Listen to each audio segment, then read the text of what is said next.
You know, there's a crisis over at 10 Downing Street. Yes, a major crisis.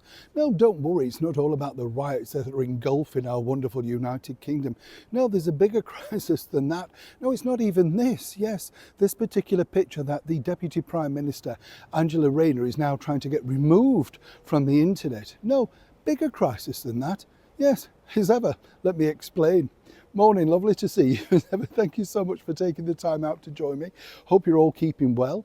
And of course, whatever you've been doing over the weekend, I hope you've enjoyed yourself.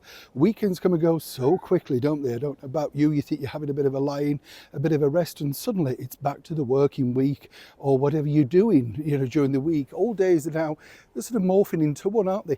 Do you miss, by the way, when it was like, particularly over here in the United Kingdom, Sundays shops were closed and things like that, and there was a bit more tranquility. Do you remember those days? It's a lot nicer, wasn't it? Now, 24/7, things are open all night. Oh, goodness. Am I showing my age? Don't you dare. Back as ever to your breaking news story. Power comes into very strange forms, doesn't it, when you think, you know, when you think about the most powerful people in the world, many might say it's the presidents of the world, you know, the United States, and perhaps over here, the current British Prime Minister. Power comes and goes. There's very few that we all remember, apart from the very big names like the Right Honourable Margaret Thatcher, Winston Churchill over here, Kennedy, Eisenhower, people like that, the brilliant Ronald Reagan. You get the picture.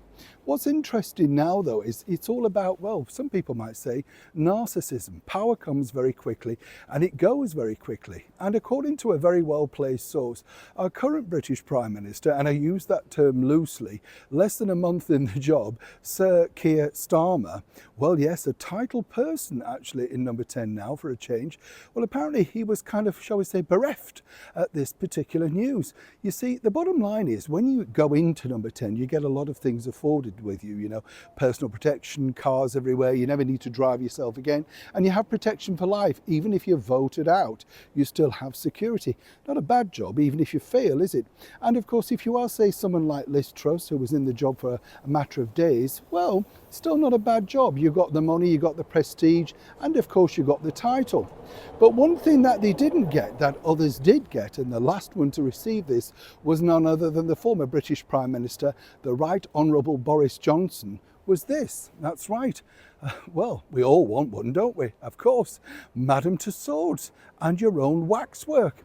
Now, according to a very well-placed source inside 10 Downing Street, Sir Keir Starmer thought, well, he's, you know, 15 years in the waiting, the first time a Labour leader's been in power for such a long time, they would be interested. And apparently, you know, cutbacks, and they have to decide, you know, because the waxworks are expensive. And apparently Madame Tussauds, as ever we have to say allegedly, but we spoke to people there, they're going to see exactly how this pans out. I mean, if you think about it, if they had have taken on Liz Truss, well, she'd have been melted down, wouldn't she, for somebody else very quickly.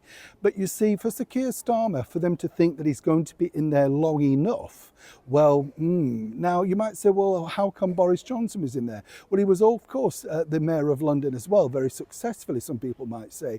So he had a double whammy to have a waxwork.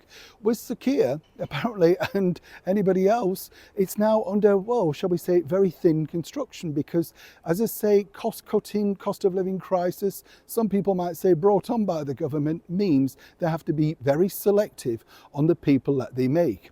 Their last big waxwork was this woman, yes, Alison Hammond from This Morning.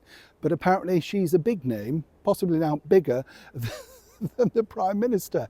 The only bonus that he can take from that is the fact that Alison will only be in the Blackpool Madame Tussauds and not in the main one here in London. Small consolation, I'm sure you'll agree. Neil Sean in the very heart of London.